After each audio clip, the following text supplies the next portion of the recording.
India ഞങ്ങളെ കൊലക്ക് കൊടുക്കുകയാണ് എന്ന പെൺകുട്ടി എഴുതി. സാമ്രാജ്യത്തിനെതിരെ വിട്ടുവീഴ്ചയില്ലെന്ന അതിശക്തമായ മുദ്രാവാക്യങ്ങളാണ് ഒരു രാവും പകലും നീണ്ട പ്രതിഷേധ ചത്തുരത്തിൽ നിന്ന് ഉയർന്നത്. എറണാകുളം മറൈൻ ഡ്രൈവിൽ പ്രത്യേകം സജ്ജമാക്കിയ വേദിയിലായിരുന്നു പരിപാടി. പ്രഭാഷണങ്ങളുടെയും പ്രതിഷേധങ്ങളുടെയും പ്രാർത്ഥനകളുടെയും സംഗമവേദിയായി പ്രതിഷേധ ചത്തുരം.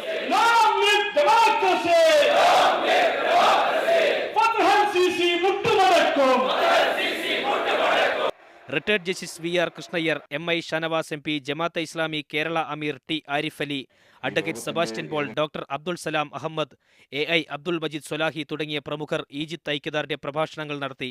ജനാധിപത്യ ഭരണകൂടങ്ങളെ അട്ടിമറിച്ചുകൊണ്ടിരിക്കുന്ന സാമ്രാജ്യത്വ അജണ്ട തന്നെയാണ് ഈജിപ്തിലും പ്രാവർത്തികമായതെന്ന അഭിപ്രായമായിരുന്നു പ്രമുഖർ പങ്കുവച്ചത്.